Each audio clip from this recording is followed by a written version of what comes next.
Hey, what's up, everyone? I am back with a long promised review of the Kel-Tec P17. I finally was able to get to the range today, took the day off, decided to have some fun. Uh, I ended up firing 210 rounds through it.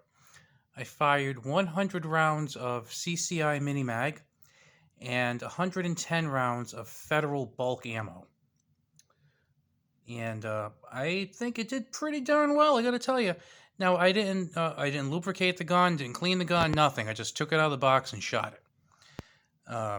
So if that impacted its performance, it really didn't impact it much. Because, like I said, of the 100 rounds I fired from the CCIs, no problems at all. No failure to feed.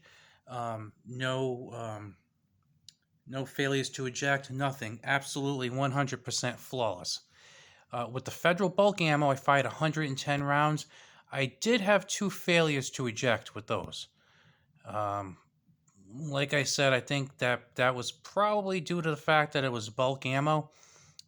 It's also, I believe, I don't remember, but I think it might have had a little bit less velocity than the mini mags, so that might have been a little bit of the problem. And probably didn't maybe a couple of them might have been underpowered and didn't throw the slide back quite as far. That's what I'm thinking. I'm thinking that um, one of your typical boxes of CCI mini mags has a lot less variance. I mean, ideally, it's supposed to have the same amount of powder and the same weight bullet and stuff, but obviously, there's going to be slight variances, um, oftentimes imperceptible. And I'm wondering if those variances are probably a little bit off with some of the bulk ammo.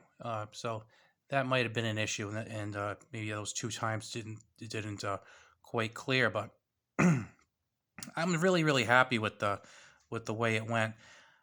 If you've seen some of my old videos, I have a Kel-Tec P32, and it's a nice solid gun. Works well. And then I also bought a Kel-Tec PMR 30. I wanted to love the PMR 30. I really did, but it sucked. It sucked really bad. Uh, I mean, they give you all these instructions on how to load the gun. You put 5 rounds, tap it against your hand. They put another 5 rounds, tap it against your hand. Put another 5 rounds, tap it against your hand, and then you do the hokey pokey and you turn yourself around. Well, you do this whole big song and dance. You use the exact brands of ammunition that they suggest, the exact types of 22 Magnum. It still didn't work for me. I was actually talking to a guy at the range today. Actually, he's the owner of the range, and he said that he's had some people with issues. He said he said if you take the magazines apart and you oil them and you do this and you do this and you do this, it's pretty reliable.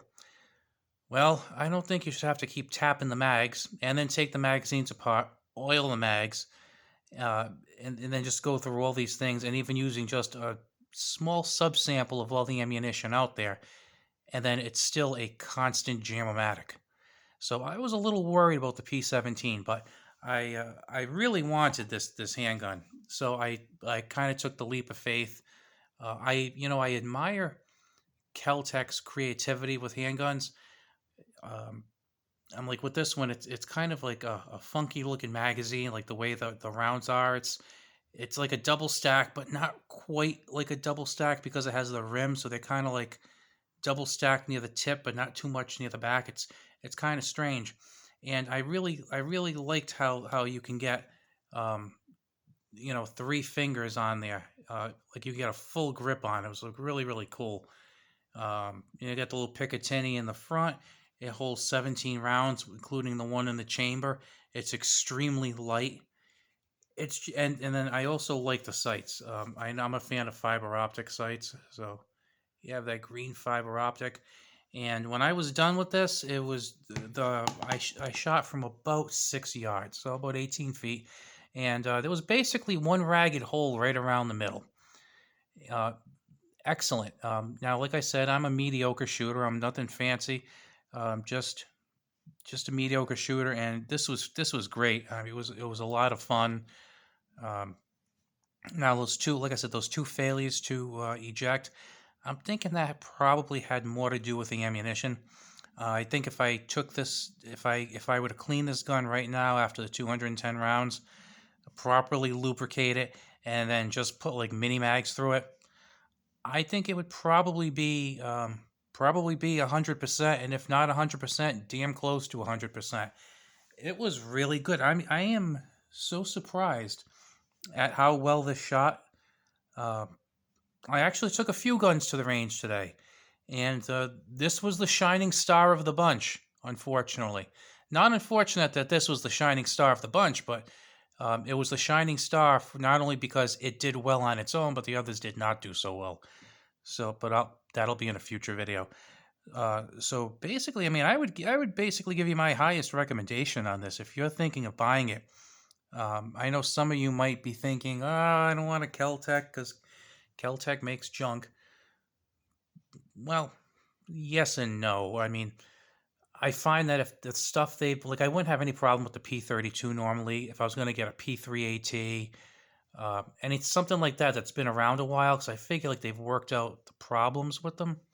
This one I made me a little nervous because it is fairly new. I think they've only been out about a year and a half to 2 years. So I was a little nervous, but I am just so pleasantly surprised.